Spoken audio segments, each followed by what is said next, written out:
স্ত্রী ও মেয়ে তৃণমূল কংগ্রেসকে ভোট দেওয়ায় ধারালো কুড়ুল নিয়ে তাড়া করে স্বামী। আতঙ্কে বীজপুর থানার পুলিশের দ্বারস্থ হন আটক অভিযুক্ত অমল রায়। কাঁচরাপাড়া বাবু ব্লকের ৩ নম্বর ওয়ার্ডের বিজেপি কর্মী অমল রায় নিজের স্ত্রী ও মেয়ে তৃণমূল কংগ্রেসকে ভোট দেওয়ায় ধারালো কুড়ুল নিয়ে তাড়া করেন। আতঙ্কে অবশেষে থানার দ্বারস্থ হন আটক অভিযুক্ত।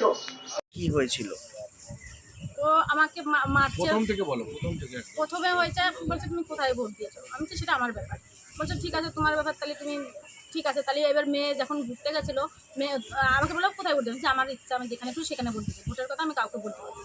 তা বলছে ঠিক আছে, তাহলে এবার মেয়েকে বিদায় কর। মেয়েকে যখন বেড়াতে গেছিলো, মেয়ে আমাকে বলে যায়নি মেয়েকে বিয়ে দিয়ে দাও, মেয়ে আমি অনুষ্ঠান করতে হবে না, মেয়েকে দিয়ে আসো, মেয়েকে এখনই বের করে দাও ঘর থেকে। তো আমি এখন মেয়েকে কোথায় বের করে দেবো এত রাত্রিবেলা?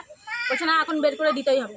সেই বের করে দিচ্ছি না বলে মারধর করছে, তারপরে মেয়েকে বের করে দিয়েছে। মেয়েকে বের করে দিলে এবার মেয়ে একা একা অত রাত্রিবেলা এবার আসছে, রাস্তায় এসছে। এবার রাস্তায় ওর দাদা দেখেছে, দেখে এবার এখান থেকে পার্টি অফিস থেকে লোকজন গেছে, যাই তারপর বুঝিয়ে টুঝিয়ে থানায় গেছিলেন? এই থানায় আজকে সকালে যাওয়া হয়েছে। অভিযোগ করেছে? হ্যাঁ অভিযোগ করেছি। তারপরে আপনি কে হন? আমি ওনার স্বামী, স্ত্রী। দেখতেই পারছেন। আচ্ছা, এই যে দেখা যাচ্ছে যে ভোটের আপনাকে যে কোথায় ভোট দিয়েছেন জিজ্ঞেস করছে, তারপরে মারধর, কি মনে হচ্ছে কেউ উস্কাচ্ছে? হ্যাঁ আমার উস্কাচ্ছে। কারা উস্কাচ্ছে? আমার নিজেদের লোকই উস্কাচ্ছে, এরকম লোকই আমার মনে হচ্ছে এরাই উস্কাচ্ছে, তাছাড়া কারা উস্কাচ্ছে? কোনো রাজনৈতিক দলের সাথে যুক্ত আছে তারা নাকি? আমি সেটা বলতে পারবো না, সেটা আমি যাই না।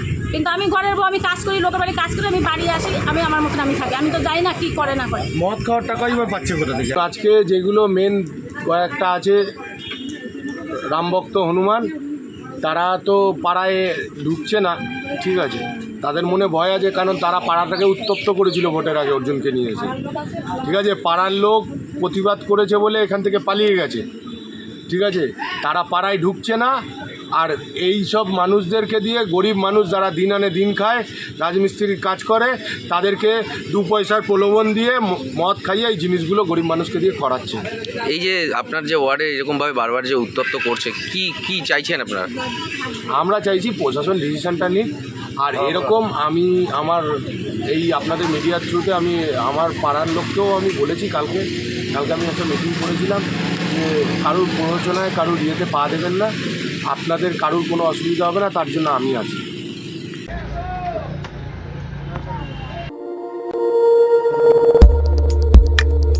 দেখতে থাকুন নিউজ প্রাইম টাইমস, আপনাদের সাথে আপনাদের পাশে।